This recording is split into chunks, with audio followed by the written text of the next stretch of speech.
Here are the best ways of making MT in 2k23 MyTeam. So the first way that I guess we kind of just gotta cover, we gotta talk about, is Domination. It's the mode that, everybody kind of avoids, but you still get it done at some point. So I've basically finished the same amount as if there would, almost the same amount as if there were 3 Dominations, but there's 5 of them. It's a little bit more difficult. Now, the one thing that I would say is it's pretty worth it, I think, to just kind of go 33 stars and just kind of move up. You can see once you get 33 stars, you can keep moving up because all-time Domination obviously has the best rewards. I think Mitch Richmond and Mike Bibby are better than Havlicek, and even Walton's a pretty good card, especially for defense inside. But just the rewards you get for playing each game are definitely better. So for current Domination, for example, you do get a lot of these, trophy case packs, these Domination packs, and the reason that I still recommend you at least play them is just to get the trophy case cards, so you can have a trophy case for every single one, and you will get a pretty decent bulk of, MT for it. I would say I think I got my first 50 to 75k just from playing a bunch of Domination games, and it's definitely a pretty helpful method. Plus, in those Domination packs, you can get a multitude of things like these shoe boosts, badges, things like that, which we'll cover a little bit later, and it's definitely pretty helpful. Now for Golden Age Domination, you just start to get 200 MT per game on top of the additional, I think, 600 to 900. Some people may be really good at the game, get 1000 MT that you get every single game. So if we go up just 800 MT that you're getting every single game, you're gonna average about a 1k MT profit every single one of these Domination games, but it takes a little while. And then for the final 3, you get 750 per game, which is pretty good. You also get a Hall of Fame badge option pack, as well as you get to the 66 stars. I'll slowly be completing these. Hopefully, by the time season 1's done, I want all these Dominations done. For Modern Age, you can go ahead and get 250 per game, and then as well, you get extra MT for finishing these final 3 games. NBA Champions, you actually get 300 per game, as well as 6 tokens per game, a bunch of these Moments trophy case packs, and you will also get extra MT for the final 3 games, and in all-time, I can't quite show you what's going on there, but roughly the same thing. You get some extra MT for all the games, and then some extra MT for the final 3, and you also get some nice rewards as well for it, which is pretty cool. Now, I guess piggybacking off that, we can talk about Dominations, packs, because they give you the shoe boosts and things like that, and these are my personal favorite ways to make MT. Especially, diamond shoe boosts. If we go ahead and look through, most of the diamond shoe boosts that you'll end up getting are average, I think, price. But things like acceleration and speed with ball and 3-point shot, those are the top 3 right now that I think are the most expensive. Acceleration is really good this year. Speed with ball is pretty solid, and speed is good, but I think most speeds are kind of the same right now. So acceleration, really, in my opinion, is the biggest stat for a lot of cards right now, and one that I would boost on anybody you can. 3-point shot, obviously, we all kind of know why. Shooting is really hard right now, so everybody wants to get that 3-point shoot boost, so it's just a little bit easier on a lot of cards. So I would definitely look at that. And even stuff like pass accuracy can even be pretty good this year, just because of everything. Even hands as well. Driving dunk can also be solid. Steal, block, those also go for a lot, as well as perimeter defense and interior defense, especially in the beginning. But these are just ones to pick up. I'll talk about why in a second. And then for other things, you're going to want to also go to consumables and check out badges. There's a lot of badges that are going to be going for a decent bit of MT. You can see Catch and Shoot right now is one that's going for a lot. Even Dimer is going for a bit. Green Machine, always a pretty good badge. People love Hyperdrive and Pogo Stick and Menace, Clamps, Quick First Step. Badges like that really end up going for a lot of MT. Even Blinders are also pretty good. Glove is one of the best badges in the game, so I'm kind of surprised it's pretty cheap right now, honestly.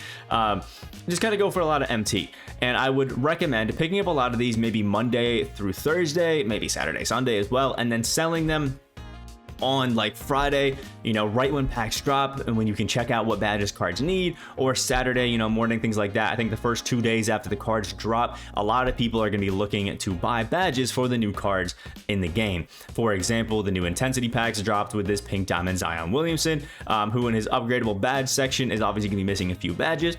Blinders, Comeback Kid, Green Machine, Guard Up, Space Creator, Volume Shooter, Ankle Breaker, Dimer, Unpluckable even. Badges like that, we're not going to be going for a lot of MT on Thursday, but on Friday, prices skyrocketed on them because people want to pick them up and they want to badge out their Zion Williamsons and things like that.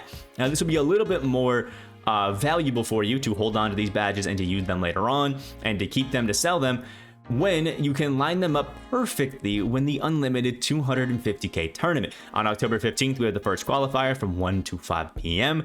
And most people want the best of the best lineups. They want every single badge to be gold on their cards. They want all the shoe boosts they can, the best coaches, the best everything. So if you can hold on to a lot of these badges closer to the tournament qualifier times, you can hold on to these badges and then just sell them in bulk. And maybe you even crash the market yourself if you got so many badges. But what it allows you to do is take badges that you're picking up for 250, 500 KMT for the first few weeks, sell them for 2K, 3K, and it's more of a long game. You're going to be picking up a lot of these cards and kind of waiting on them, sitting on them, just holding them up. But if you're constantly checking up on the auction house and the market and just kind of seeing what's going on, you can then sell all of these for a massive, massive, massive profit and end up with a bunch of MT. It may not look like it now, but it's kind of just playing the long game. You got to think about it. You're investing in the 2K stock market essentially, and then just flipping a bunch of stuff, and it's definitely pretty worthwhile. Another thing that I've seen a lot of people do is once you see Thursday, there's some card content drops and you're not seeing any, like, let's say point guards, you can then go ahead and pick up some of the best PGs in the game that are going for a little bit less MT because we just got some hype announced. For example, Steph Curry's cards. Thursday night before the content drop on Friday, he was going for about 150 KMT and he's doubled in price up to 300K. If you listen to a few people who are telling you pick up Curry because there's no Currys, getting announced, you would have a load of MT right now, just doubling it if you picked it up. It's a bit of a risky strategy, but it is one that can pay off if you have some MT to blow and you're not really too worried about it happening. Also, another one that I forgot to mention is picking up some of the diamond shoe colorways. You can also flip those because obviously if people don't have, let's say, Converse and a Magic Johnson drops, Converse diamond shoes, massive uptick in price. Happened a bunch last year as well. And those are kind of some pretty solid methods. Now, my favorite method personally is to play either clutch time single player or triple threat single player. I like clutch time just because the wheel spin makes me believe like I actually have a chance at a reward. Like, you know what I mean? Like I can see that I'm getting the wheel spin and it might be something good. Most of the time I end up getting screwed and it kind of just bounces in a weird way that it really shouldn't. But it at least gives me hope. Triple threat, the vault kind of just takes a really long time this year and it kind of annoys me. But it is probably the best method, especially in the beginning when you're on pro difficulty and you can kind of just run around and get anything for free.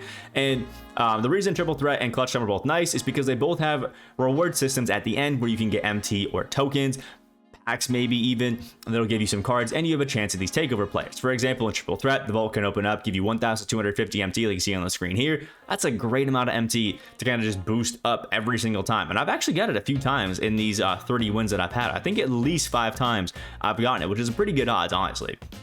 And then for clutch time, you have 100, I think, to 400 MT on the wheel spins. You get 200 to 300 for winning the game for both of these modes, and you can get the additional one, and it really starts to add up. The reason that I like both of these modes as well is you can combine them with XP challenges that you can find in the season agendas, which is obviously super useful at killing 2 birds with 1 stone. You're slowly moving up throughout here, getting franchise exchanges, getting Horace Grant, getting the Ascension boards, which could also give you more MT, some prize balls, things like that, which is also really fun, boosting you up, and even to this 25 KMT that you get from level 38 and eventually Scottie Pippen. But the reason I love it even more is because you can do my favorite XP method, which is heading over to any sort of Evo card, picking them up at their cheapest, and then Evoing them while also playing these modes that are giving you a good amount of MT. My personal favorites right now are obviously the Shades of cards because they're the only Evos I'm pretty sure in the entire game right now. Now, there's not too many that are worth a lot of MT. The easiest one is going to be Paulo Banchero. If you can pick up his Sapphire for a pretty cheap amount, let's say like 6.5 KMT, you can then go ahead and sell his Diamond for maybe 16 KMT, which is a pretty good profit margin. As just an example,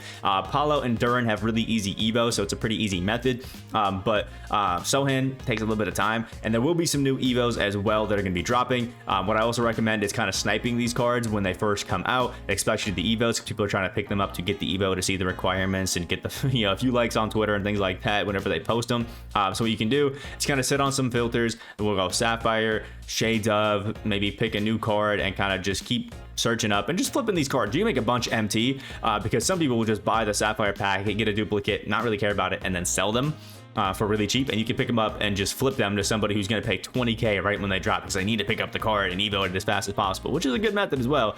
But it's neither here nor there. And you could take these and Evo them up. If you are the person who Evos it up first, you usually do get more MT. But even after it's happened, you can still pick up these cards, Evo them up, and sell them. Because if we just use a blanket example, if you check out an Evo and the Sapphire, the lowest version is going for 6k, and then you have 16k for its highest version, that's about an 8k profit once you take some tax away from 2k selling on the auction house. Still don't know why we do that, but it's there. And if you just consistently do that, especially with a really easy evo like Paulo, and you're also mixing it together with, you know, clutch time or triple threat, you're working your way towards not only centerpieces, but you're also boosting up the MT that you're getting and kind of just doubling it up, which is just why it's my personal favorite method to do. There's no saying you can't do this in online modes if you want to. I just think it's easier because you know what you can do against the AIs. You can cheese the AIs and you can just have a good time.